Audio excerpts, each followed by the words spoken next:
Hello बच्चों, हम लोगों ने लास्ट क्लास क्या कवर किया था? हम लोगों ने रेजोनेंस कवर किया था और टाइप्स ऑफ रेजोनेंस देखे थे। तो उसमें से भी पहला हम लोग ने कवर किया था पॉजिटिव चार्ज का रेजोनेंस विद डबल बॉन्ड। अभी हम लोग कवर करने वाले हैं सेकेंड पार्ट उसका, मतलब टाइप 2 रेजोनेंस, जिसमें क्या करेंगे, डबल बॉन्ड का रेजोनेंस हम लोग लोन पेयर और नेगेटिव चार्ज के साथ देखेंगे। तो चलिए स्टार्ट करते हैं। यहाँ पर देख लीजिए आप लोग, हम लोग करने वाले हैं resonance of double bond with lone pair and negative charge. ठीक है, नेगेटिव चार्ज के साथ भी देखने वाले हैं और लोन पेयर के साथ भी देखने वाले हैं। पहले हम लोग स्टार्ट करेंगे विथ नेगेटिव चार्ज। ठीक, तो हम लोग देखने वाले हैं सबसे पहले विथ नेगेटिव चार्ज। देखो लास्ट क्लास अगर तुम लोगों को याद हो तो हम लोगों ने क्या करा था कि एक छोटा सा ट्रिक देखा था, एक्स वाई जेड लिख के मैंने ऐसे बोला था, मैं एक बार रिवाइज करा दे रहा हूँ। X single bond Y, double bond Z. आप क्या करिए, एक्स पे नेगेटिव चार्ज डालिए, पॉजिटिव डालिए। मैं इसको नीचे कर लेता हूँ, आई थिंक फ्रेम में नहीं होगा। X Y double bond Z बोला था मैंने, यहाँ नेगेटिव हो, पॉजिटिव हो, डबल बॉन्ड हो, लोन पेयर। अब क्या करिए, इन सबको उठा के इस पे डाल दीजिए, इसको उठा के इस पे डाल दीजिए, हो गया रेजोनेंस। तो इसको हम लोगों ने कैसे कवर किया था, X single bond Y, sorry double bond Y Z. अगर नेगेटिव लोन पेयर तो लोन पेयर, रेडिकल है तो रेडिकल, नेगेटिव है तो नेगेटिव, पॉजिटिव है तो पॉजिटिव। ठीक है, लेकिन हम लोग ये तो ट्रिक वाली बात हुई, लेकिन फिर भी हम लोग समझते हुए चलेंगे कैसे करते हैं। तो नेगेटिव चार्ज के रेजोनेंस अगर आपको करना है, सबसे पहला एक एग्जाम्पल हम लोग ले रहे हैं, यहीं से स्टार्ट कर रहे हैं।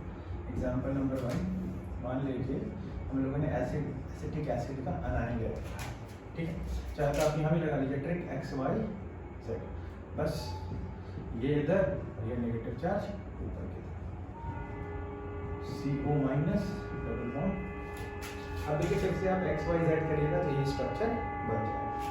ये तो इन दोनों का क्या हो गया, ये दोनों हो गया रेजोनेटिंग स्ट्रक्चर। तो आर एस कितने आ गए, 2। और हाइब्रिड कैसा होगा, हाइब्रिड कैसा बन जाएगा, जो सिग्मा बॉन्ड है ना उसको तो एज इट इज लिख दीजिए, और ये वाला नेगेटिव चार्ज है डेल्टा माइनस डेल्टा माइनस। वैसे हम लोग जब इक्वल रेजोनेटिंग स्ट्रक्चर पढ़ेंगे ना, इक्वल आरएस, तो वहाँ पढ़ेंगे -1/2 -1/2 डाल सकते हैं। ठीक, अभी के लिए नहीं, अभी तो हम लोग सिर्फ रेजोनेंस करना सीखेंगे। चलिए इसके बाद एक और एग्जांपल ले लेते हैं। सेकंड एग्जांपल इसमें देख लेते हैं। यहाँ नेगेटिव ले लीजिए, यहाँ बॉन्ड ले लीजिए। ठीक है, चाहे तो फिर लिख सकते हैं एक्स वाई जेड, जो मैं इसका रेजोनेंस करा रहा हूँ, ये क्या हो जाएगा, ये यहाँ पर और ये बॉन्ड उठ के इस पोजीशन पे, तो यहाँ डबल बॉन्ड और यहाँ क्या आ जाएगा, नेगेटिव चार्ज। चलिए, जैसे यहाँ नेगेटिव चार्ज आया, अब फर्दर आप फिर से रेजोनेंस कराओगे एक्स वाई जेड लिख के, तो यही बन जाएगा।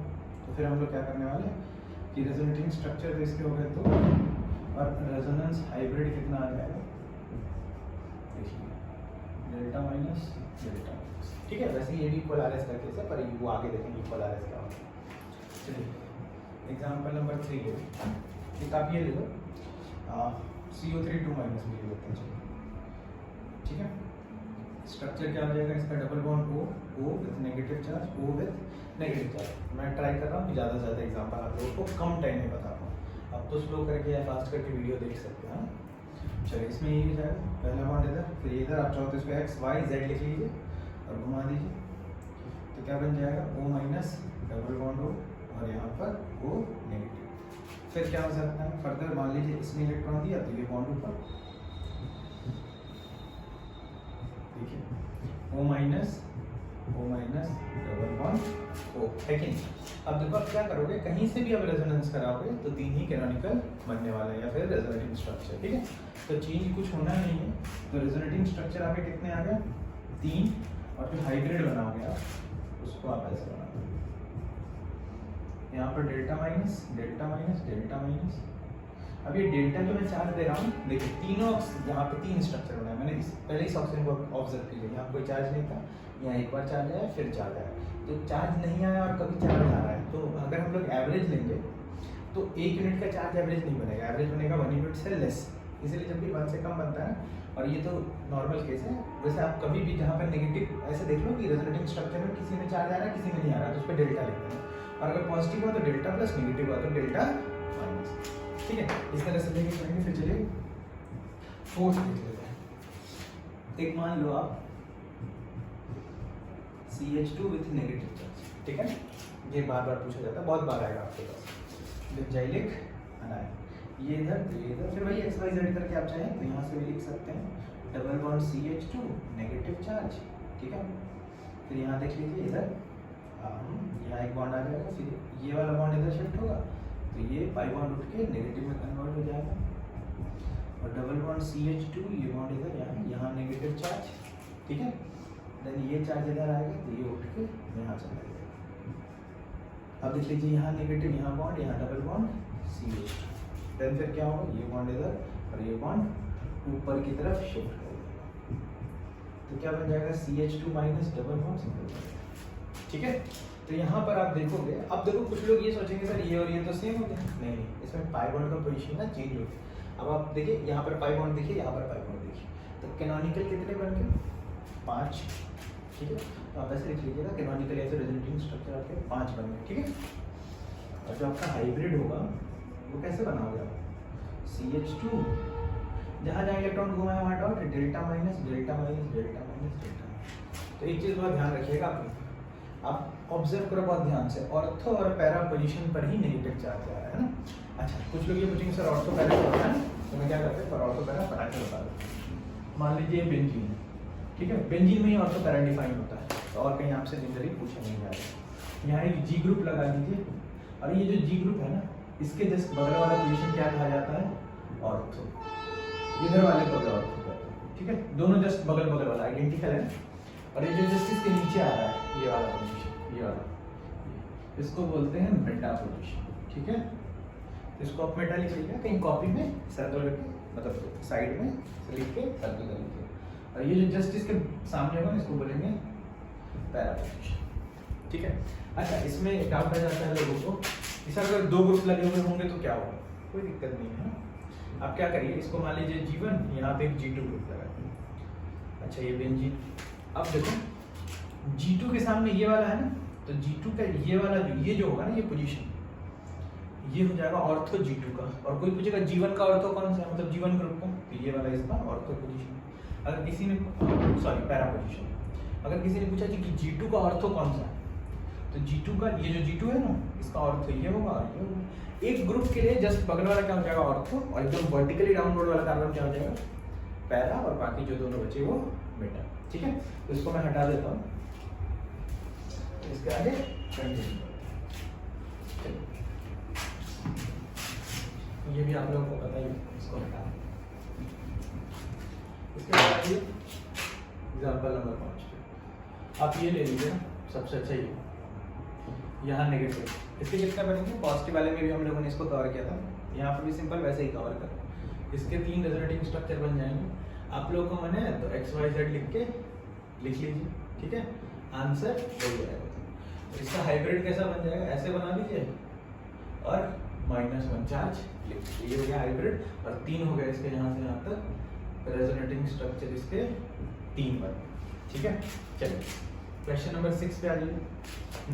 चलिए यहाँ पर देख लेते हैं जरा सा, इस वाले में बना लिया ना आप लोगों ने, फिर यहाँ बना लिया। अब एक और बात मैं छोटी सी बताता हूँ कि अगर एक पूरे रिंग में इलेक्ट्रॉन घूम रहा है और वो रिंग अगर ऑड नंबर का है, जैसे यहाँ देखो 3 है ना, 3 का रिंग है, यहाँ 5 का रिंग है, तो जितने कार्बन एटम से मिलकर रिंग बना होगा ना, उतना ही रेजोनेटिंग स्ट्रक्चर बनेगा। देखिए 3 बने, ये कार्बोकेटाइन कार्बोनाइन में हो जाता है। यहाँ पर कितने हैं, 5 है ना, तो 5 ही रेजोनेटिंग स्ट्रक्चर भी बनने वाले हैं। जैसे मैं बना दे रहा हूँ, आप लोग एक बार देख लीजिए, ठीक है, ऑब्जर्व करिएगा क्या हो रहा है। ये बॉन्ड इधर, तो ये बॉन्ड इधर, और अगर हो सके तो मेरे साथ बनाते भी चलिए, या फिर वीडियो पॉज करके आप लोग अटेम्प्ट कर लीजिए। फिर ये बॉन्ड इधर आएगा तो ये बॉन्ड उठ के यहाँ चला जाएगा, है ना, देख लीजिए, ये इधर नेगेटिव इधर, ठीक है। इसके बाद क्या होगा, ये बॉन्ड इधर तो ये बॉन्ड इधर, 4 बने, देख लीजिए, सॉरी, तो यहाँ नेगेटिव, यहाँ नेगेटिव, यहाँ नेगेटिव। अब ये बॉन्ड यहाँ उठ के आएगा तो फिर ये उठ के कहाँ चला जाएगा, यहीं पे चला जाएगा ना। तो देखिए लास्ट वाला जो कैनोनिकल मैं बना रहा हूँ उसको आपको काउंट नहीं करना है। क्यों नहीं करना है, क्योंकि ये देखिए फर्स्ट और ये जो 6th, ये दोनों क्या है, सेम है, तो ऑब्वियस बात है अगर सेम है तो उसको काउंट नहीं करते हैं हम लोग। कैनोनिकल कौन से काउंट करते हैं? जो डिस्टिंक्ट कैनोनिकल होते हैं, ठीक है, उनको काउंट करते हैं। तो आप इस कैनोनिकल को काउंट नहीं करोगे, टोटल आपके रिजल्टिंग स्ट्रक्चर कितने हो जाएंगे? 5। और जो हाइब्रिड होगा आपका वो कैसा हो जाएगा, क्योंकि सारे कार्बन आइटम तो नेगेटिव है तो -1 करके आप ऐसे लिख सकते हैं, या फिर किसी का अगर मन हो तो ऐसे भी लिख सकते हैं आप, ठीक है।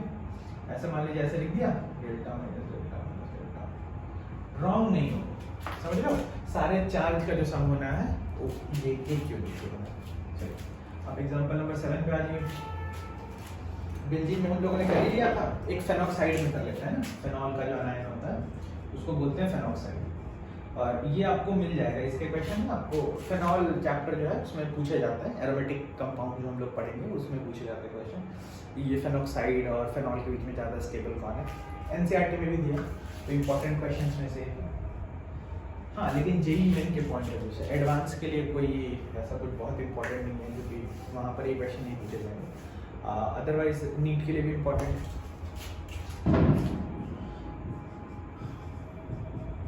यहाँ नेगेटिव, यहाँ एक बॉन्ड है, यहाँ एक बॉन्ड है, ये बॉन्ड इधर है ना, यहाँ नेगेटिव, ये बॉन्ड इधर आ जाएगा तो ये बॉन्ड यहाँ चला जाएगा। देख लीजिएगा जरा सा, और एक बार बताइएगा कि ये बात समझ आ रही है। आप कमेंट में लिख सकते हो जो भी आप लोग को लग रहा हो अगर डाउट, या उसके रेस्पेक्ट में कि सर ऐसा होता तो क्या होता है, या सर ये चेंज करेंगे तो क्या होता, तो मैं जब अगली वीडियो बनाऊंगा तो उसमें बता दूंगा अगर ऐसा कुछ होता है। ठीक है, चलिए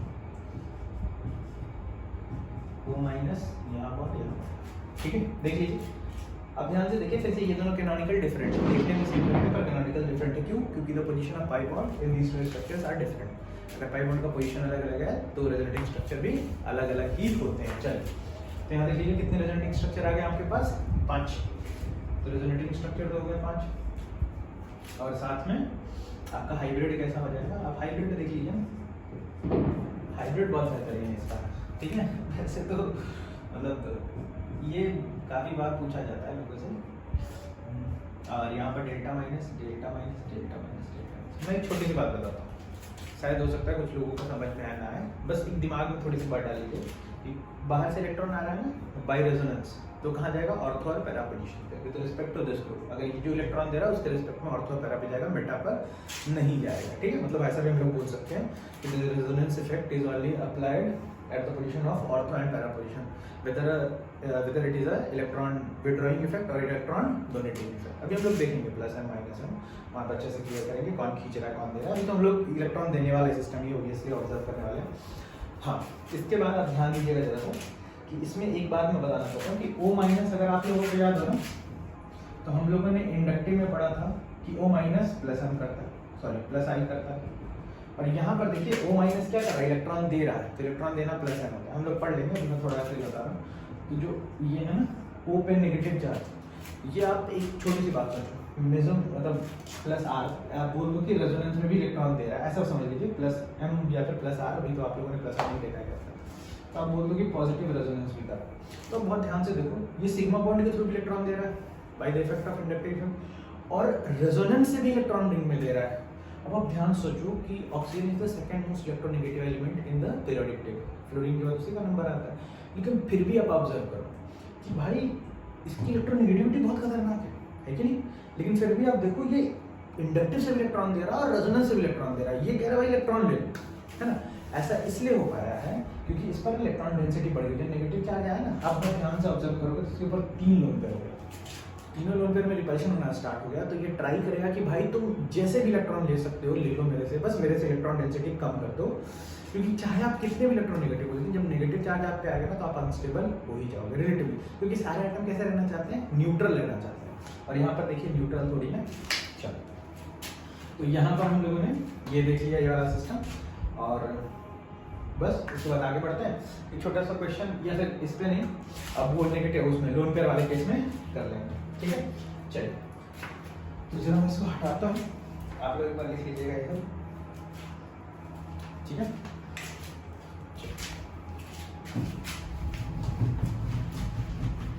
और अगर लिखिएगा नहीं तो एटलीस्ट स्क्रीनशॉट ले लीजिएगा रोज के, ठीक है।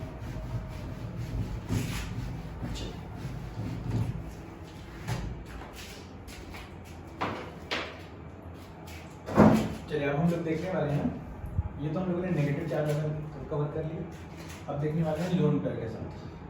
ठीक है, अब आप ध्यान से देखो, अब आप एक बात सोचोगे कि सर लोन पेयर के साथ मतलब चार्ज आएगा क्या नहीं आएगा। एक छोटी सी बात मैं बता देता हूँ, एक छोटी सी बात यहीं साथ में कहीं आप लिख लीजिएगा, नोट करके आप लोग लिख लीजिएगा कि total charge on each canonical must be same. ये बहुत इंपॉर्टेंट पॉइंट है, क्योंकि यहाँ पर ना न्यूट्रल से चार्ज मॉलिक्यूल में कन्वर्ट हो जाएगा, है ना। और न्यूट्रल से चार्ज में कन्वर्ट होगा तो आप बोलोगे सर ये तो फिर पहले पे चार्ज नहीं था दूसरे पे चार्ज आएगा क्या होगा। तो अपना फंडा क्या है कि net charge on each canonical must be same, मतलब टोटल चार्ज जो है वो कंजर्व रहने वाला है। ठीक है, ऐसा भी हो सकता है कि आपके पास एक कैनोनिकल है जिसमें चार्ज नहीं हो, दूसरा कैनोनिकल पे मान लीजिए एक प्लस और एक माइनस आ गया, लेकिन नेट चार्ज अभी भी तो जीरो ही हो रहा है। चलिए एग्जाम्पल से बहुत अच्छे से क्लियर करता है। लोन पेयर के साथ एक एग्जाम्पल आप ये वाला ले लो। सबसे पहले सबसे सिंपल वाला CH2 double bond CH NH2 with lone pair. ठीक है, चाहो तो आप वो फंडा लगा लो यार XYZ वाला, XYZ। देखो मेरी बात ध्यान से सुनो, ये लोन पेयर इधर है, ये यहाँ चला गया। अब देखो जरा CH2 CH यहाँ देखो, यहाँ गया NH। मैं हाइड्रोजन थोड़ा ऐसे बना रहा ताकि लॉजिकली समझ में आए चीज़ें। अब देखो नाइट्रोजन के पास ना, ध्यान से देखना, नाइट्रोजन जब भी 4 बॉन्ड बनाए, ठीक है, 4 बॉन्ड बनाएगा तो उसमें पॉजिटिव चार्ज होता है। सबने सुना होगा, या फिर आपने अगर ना सुना हो तो आपने पढ़ा होगा कि NH4 पे ना NH4 प्लस होता है। देखो मैं एक छोटी सी ट्रिक बता रहा हूँ, ट्रिक भी नहीं है, कॉमन सेंस है। ठीक है, उससे हम लोग अगर लगाएंगे तो फटाफट आंसर आएगा। और हाँ, इसको अगर हम लोग अच्छे से अप्लाई कर पाते हैं तो कभी भी किसी मॉलिक्यूल में जो चार्ज है ना उसके ऊपर, उसमें कभी कॉन्सेप्ट में गड़बड़ी नहीं है, है ना। तो ये चीज़ हाँ, ये काम भी आता है। आप जब आगे रिएक्शन पढ़ोगे ना, मान लीजिए किसी इलेक्ट्रोफाइल ने अटैक किया, किसी न्यूक्लियोफाइल ने अटैक किया, Hg2+ ने अटैक किया, तो वहाँ पर क्या होता है कि पता है कि अटैक होगा, अटैच हो जाएगा, लेकिन जो चार्ज बनेगा उस मॉलिक्यूल पे अटैक करने के बाद वो कभी कभी रॉन्ग हो जाता है। चलिए उसको देख लेते हैं जरा सा। यहाँ मैं वो काम कर लेता हूँ, जरा सा ध्यान दीजिएगा मैं क्या बोल रहा हूँ। मैं जो बोल रहा हूँ बहुत ध्यान से सुनिएगा, और ना समझ में आए तो वीडियो रिवाइंड करके फिर से एक बार सुनिएगा जो मैं बोल रहा हूँ। देखो ये सबको पता है कि क्लोरीन के पास 7 इलेक्ट्रॉन होते हैं, सबने पढ़ रखा है वैलेंस शेल में। मैं वैलेंस शेल की बात कर रहा हूँ, है ना, टोटल तो 17 होते हैं, मैं वैलेंस शेल की बात कर रहा हूँ। वैलेंस शेल मतलब आउटर मोस्ट में कितने हैं। ठीक है, चलिए अब आपने पढ़ा होगा कि इसमें एक इलेक्ट्रॉन आप अगर ऐड कर दो तो Cl- हो जाता है, ऑब्वियस सी बात है ना। आपको सुन के लग रहा है सर ये बहुत छोटी सी बात बता रहा है, इससे क्या ही होने वाला है ना, ये तो पता ही अपने को, इससे कोई थोड़े ना ऐसे कोई बहुत बड़ा काम हो जाएगा। नहीं, ध्यान से सुनिए, यहाँ पे वैलेंस इलेक्ट्रॉन कितने हैं 7, और यहाँ पे वैलेंस इलेक्ट्रॉन कितने हैं, जितने दिख रहे हैं तो 8 दिख रहे हैं। तो मैं बस इतना कहना चाह रहा हूँ ना कि वैलेंस इलेक्ट्रॉन एक बढ़ गया, मतलब उसने क्या किया, एक इलेक्ट्रॉन गेन कर लिया। अगर कोई एक इलेक्ट्रॉन लेता है तो उस पर कौन सा चार्ज आएगा, नेगेटिव चार्ज। ठीक है, तो इस पर नेगेटिव चार्ज आएगा, बहुत ध्यान से सुनिए। अच्छा, अगर मैं एक बात बोलूँ कि इसने ये इलेक्ट्रॉन अपने अंदर ले लिया, है ना, आउटर मोस्ट सेल में, अगर मैं ऐसा बोलूँ कि ये इलेक्ट्रॉन इसके पास आ गया, ध्यान से सुनिएगा, इलेक्ट्रॉन इसने ले लिया या इलेक्ट्रॉन इसके पास आ गया, होना तो फाइनल इलेक्ट्रॉन है ना, नेगेटिव चार्ज ही आएगा। बहुत ध्यान से सुनिएगा। अच्छा, यहाँ पर अगर मैं बोलूँ कि सोडियम में आउटर मोस्ट में एक ही इलेक्ट्रॉन होता है, वैलेंस इलेक्ट्रॉन कितने होते हैं सोडियम में, एक होता है सोडियम का, है ना, फर्स्ट पीरियड का एलिमेंट है, सॉरी फर्स्ट ग्रुप का एलिमेंट है, एक इलेक्ट्रॉन होता है इसके अंदर। और हम लोग क्या बोलते हैं कि सोडियम प्लस बना तो उसने एक इलेक्ट्रॉन रिलीज कर दिया, तो यहाँ पे वैलेंस इलेक्ट्रॉन कितने हो जाते हैं, 0। अब बहुत ध्यान से मेरी बात सुनो, मैं क्या बोल रहा हूँ कि जब वो यहाँ एक इलेक्ट्रॉन था वैलेंस शेल में, वो भी उसने लूज कर दिया तो 0, तो वैलेंस इलेक्ट्रॉन तो 0 हो गया, लेकिन उस पर चार्ज कितना बना, 1 यूनिट का चार्ज बना, है ना। तो जब कोई एक इलेक्ट्रॉन गेन कर रहा है तो एक यूनिट नेगेटिव आ जा रहा है, जब कोई एक इलेक्ट्रॉन लूज कर रहा है तो 1 यूनिट पॉजिटिव आ जा रहा है। अब देखिए इसको ध्यान से सुनिएगा, अलग टर्म्स में जो मैं बोल रहा हूँ, अगर किसी के पास एक इलेक्ट्रॉन आ गया, पास फिर से समझिएगा, क्योंकि स्ट्रक्चर में कोई ऐसा नहीं हो इलेक्ट्रॉन कूद के इधर पास आना, रेजोनेंस में घूमेगा, आएगा जाएगा भाग जाएगा। जैसे यहाँ पर क्या हुआ, इलेक्ट्रॉन इसके पास आ गया तो हमेशा इसी के पास रहेगा, रेजोनेंस में ऐसा नहीं होगा, घूम जाता है इलेक्ट्रॉन। तो ध्यान से कॉन्सेप्ट समझिए, इलेक्ट्रॉन पास आया तो नेगेटिव चार्ज, और सोडियम से एक इलेक्ट्रॉन दूर चला गया, ये निकल गया, या इलेक्ट्रॉन ने लूज कर दिया सोडियम में, तो कौन सा चार्ज आया, पॉजिटिव चार्ज। बहुत ध्यान से सुनिएगा, मैं बस ये कह रहा हूँ कि वैलेंस शेल -1 माइनस इलेक्ट्रॉन क्या आ जाएगा, एक इलेक्ट्रॉन आपने लूज किया, वैलेंस शेल में से एक इलेक्ट्रॉन लूज किया, एक इलेक्ट्रॉन अगर लूज किया तो आप पे पॉजिटिव चार्ज आएगा, और वैलेंस शेल में एक इलेक्ट्रॉन ऐड किया तो आप पे पॉजिटिव चार्ज आएगा, सॉरी नेगेटिव चार्ज आएगा। अच्छा, अब अगर वही आप बोलो कि 2 इलेक्ट्रॉन लूज करोगे तो 2 यूनिट पॉजिटिव आएगा। ठीक है, चलिए होगा क्या है यहाँ पे, ध्यान से समझना कि ये सेम चीज़ यहाँ पे भी हो रहा है। अब देखो वैलेंस इलेक्ट्रॉन में सोडियम क्या है, मतलब इस यहाँ पे नाइट्रोजन में कितने वैलेंस इलेक्ट्रॉन होते हैं? तो नाइट्रोजन में वैलेंस इलेक्ट्रॉन होते हैं 5, ठीक है 5। अब तीनों यहाँ पर ध्यान से देखो, एक इलेक्ट्रॉन इसका, एक इलेक्ट्रॉन इसका, एक इलेक्ट्रॉन इसका, एक इलेक्ट्रॉन इसका। अब देखो ध्यान से, यहाँ पर नाइट्रोजन के पास कितने इलेक्ट्रॉन है? 4 इलेक्ट्रॉन है। ध्यान से देखिए जरा, ये शेयरिंग वाला है, ये तो कार्बन होता है ना, तो कितना होगा 1 2 3 4, होते कितने हैं नाइट्रोजन के पास? 5, लेकिन है कितने हैं? 4, एक कम हुआ ना, तो नाइट्रोजन पे कौन सा चार्ज आएगा? +4 आएगा। समझ में आया आप लोगों को? यहाँ पे आ जाते हैं कार्बन। यहाँ पर बताओ, कार्बन के पास 1 2 3 4 5, 4 होते हैं कार्बन के वैलेंस शेल में। अभी एक इलेक्ट्रॉन आ गया तो क्या हो जाएगा? 5, तो 1 नेगेटिव चार्ज, ठीक है। चलिए 1 यूनिट का नेगेटिव चार्ज आएगा, ठीक है। चल यहाँ पर नेगेटिव है। अब देखिए जरा ध्यान से, इसको लिख लीजिएगा। मैं ऐसे ही एग्जांपल एक और देता हूँ। 2 बन गए रेजोनेटिंग स्ट्रक्चर, है ना। देखो इस पर नेट चार्ज कितना है? 0। और यहाँ पर भी देखिए नेट चार्ज कितना है, क्योंकि हम लोगों ने बोला ना कि ईच कैनोनिकल पे नेट चार्ज कितना होगा? 0। तो नेट चार्ज क्या हो जाएगा यहाँ पर? 0 हो जाएगा। चलो आगे बढ़ते हैं। चलो देखिए यहाँ पर दूसरा, यहाँ पर ले लेते हैं हम लोग ये ऑक्सीजन। यहाँ डबल बॉन्ड, ऑक्सीजन पे 2 इलेक्ट्रॉन है, इसने इलेक्ट्रॉन यहाँ लिया, ये पाई बॉन्ड इधर शिफ्ट हो गया। यहाँ नेगेटिव बॉन्ड, एक इलेक्ट्रॉन बच जाएगा। अब देखो 2 कैनोनिकल बने, यहाँ 0 चार्ज है, यहाँ पर नेट चार्ज क्या हो जाएगा? 0। अब बनाइए, ये रेजोनेटिंग स्ट्रक्चर कितना होगा? 2, और रेजोनेंस हाइब्रिड कितना हो गया आपका? मिला लीजिए, यहाँ से यहाँ तक डॉट डाल दीजिए, इस पर डेल्टा प्लस और इस पर डेल्टा माइनस, ठीक है। इसको जरा सा लिखिए। अरे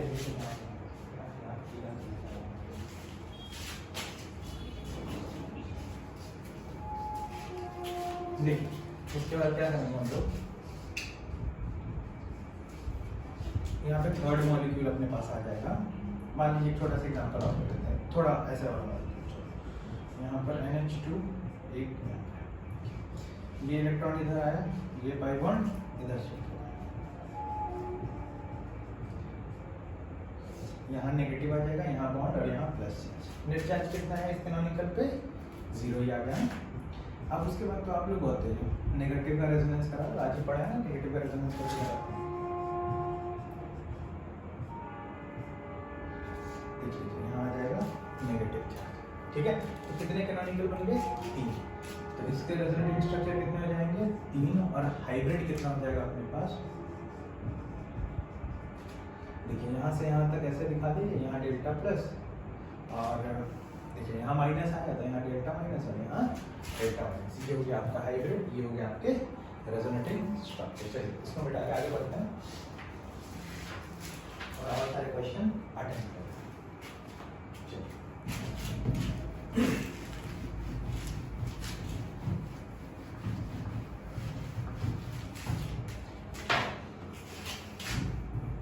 फोर्थ नंबर क्वेश्चन, ठीक है। चलिए ये वाला देख लीजिए जरा सा आप। यहाँ पर हम लोग ऐसा लगा लेते हैं, चलो NH2 डबल बॉन्ड यहाँ ले लेते हैं, ठीक है। फिर वही चीज, ये लोन पेयर इधर आया, ये पाई बॉन्ड उठ के इधर चला गया, ठीक है। तो यहाँ पर NH2, यहाँ प्लस चार्ज, यहाँ नेगेटिव बन जाएगा, ठीक। 2 ही रेजोनेंस हो पाएंगे, फिर ये रिवर्स में इलेक्ट्रॉन आएगा तो उधर ही चला जाएगा, तो इसके RS भी कितने हो जाएंगे? 2, ठीक है। और हाइब्रिड कैसा हो जाएगा? NH2 यहाँ से यहाँ, इधर इधर, यहाँ डेल्टा माइनस और यहाँ पर डेल्टा प्लस हो जाएगा। चलिए इसके बाद एक और क्वेश्चन देख लेते हैं। चलिए फिनॉल का देख लेते हैं रेजोनेंस, ठीक है। अच्छा, फिनॉल के पास 2 लोन पेयर होते हैं, तो कुछ लोग ऐसा समझते हैं ना कि फेनॉल ना ज़्यादा इलेक्ट्रॉन देगा, नहीं। रेजोनेंस में फेनॉल का जो ऑक्सीजन है वो एक ही बार इलेक्ट्रॉन दे सकता है। तो ये क्या हो जाएगा, मतलब 2 पेयर नहीं देता एक बार में 2 नहीं दे सकते हैं। बाद में आप लोग थोड़ा थोड़ा सीखेंगे, केमिकल बॉन्डिंग में चैप्टर है ना, वहाँ पे पढ़ेंगे कि पी ऑर्बिटल एक दूसरे से परपेंडिकुलर होते हैं या हाइब्रिड ऑर्बिटल भी होंगे, तो दोनों एक साथ रेजोनेंस में पार्टिसिपेट नहीं कर सकते हैं। चलिए यहाँ पे आ जाइए, यहाँ प्लस चार्ज, यहाँ नेगेटिव, यहाँ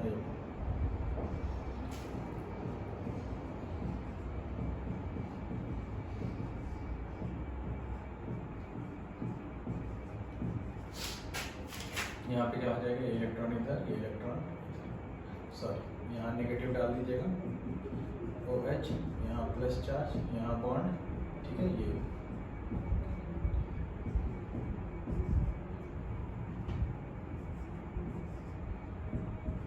ठीक है, OH बन जाएगा फाइनली। तो कितने कैनोनिकल हो गए, तो रेजोनेंस स्ट्रक्चर हो जाएंगे 5, और जो हाइब्रिड होगा ना उसमें भी आप ऐसे देख लीजिए, delta minus delta minus delta minus delta plus, ठीक है। ऐसे ही जैसे आपने फिनॉल का बनाया ना, एग्जैक्टली सेम वैसा ही किसका बन जाएगा, आपका एनिलीन का बन जाएगा, ठीक है। चलिए कुछ इंपॉर्टेंट बात मैं तुम लोगों को बता दूँ जरा सा, एक नोट करके एक बात अपने को बहुत इंपॉर्टेंट लिखनी है। क्या लिखनी है, यहाँ पर ये जो ऑर्बिटल है ना, यहाँ पर इलेक्ट्रॉन है, तो क्या बोलते हैं, पायरॉल। और पूछा जाता है जनरली कि पायरॉल का जो लोन पेयर वो रेजोनेंस में पार्टिसिपेट करेगा कि नहीं करेगा, तो नहीं करेगा पायरॉल का resonance lone pair participate, resonance में पार्टिसिपेट क्यों नहीं करेगा, देखिए इसका ऑर्बिटल डायग्राम, ठीक है।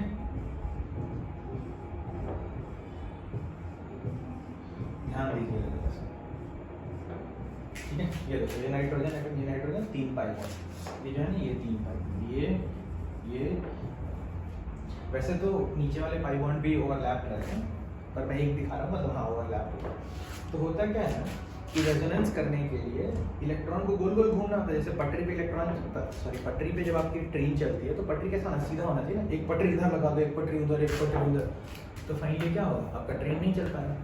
वैसे यहाँ पर ये जो इलेक्ट्रॉन होते हैं ना ऊपर वाले, ये गोल गोल घूमते हैं, ये गोल गोल घूम रहे हैं, लेकिन क्योंकि ये ऑर्बिटल परपेंडिकुलर है ना, पी ऑर्बिटल, ये जिस पी ऑर्बिटल में इलेक्ट्रॉन है या फिर जिस हाइब्रिड sp2 ऑर्बिटल में इलेक्ट्रॉन है, ये क्या होता है, perpendicular to the benzene ring, perpendicular to the, आप ऐसे लिखिए बेंजीन रिंग, ठीक है। अब ये लोन पेयर क्योंकि परपेंडिकुलर है, so that's why lone pair is not able to show resonance with benzene ring. ये जो लोन पेयर है ना, ये रेजोनेंस में नहीं जाता। तो अब इसका आप सोचोगे सर कि तो ठीक है रेजोनेंस में नहीं जाएगा, चलो समझने की बात, तो इससे फायदा क्या होगा, तो इससे फायदा ना आपको बेसिक स्ट्रेंथ के जब आप क्वेश्चन सॉल्व करोगे ना, वहाँ पे फायदा होता है, क्योंकि वहाँ पर 2 कॉन्सेप्ट आते हैं, delocalisation of electron, delocalised electron और आपको लोकलाइज्ड इलेक्ट्रॉन। तो जो लोकलाइज्ड इलेक्ट्रॉन होते हैं, जो नहीं घूम रहे होते हैं, उनका बेसिक स्ट्रेंथ जनरली ज़्यादा होता है, ठीक है। चलिए इसके बाद यहीं पर एक पायरॉल कंपाउंड होता है, उसमें रेजोनेंस होता है, ठीक है। ये है पायरॉल इसको बोलते हैं, ठीक है। अब यहाँ रेजोनेंस होता है, ये मैं करके दिखा देता हूँ, ये कभी भी आपको जरूरत पड़ जाएगी इसकी, तो ये बॉन्ड उठ के यहाँ चला जाएगा, ठीक है। यहाँ देखिए, यहाँ नेगेटिव, यहाँ बॉन्ड और यहाँ H, और इस पर प्लस चार्ज। अब ये बॉन्ड इधर, तो ये बॉन्ड इधर आ जाएगा।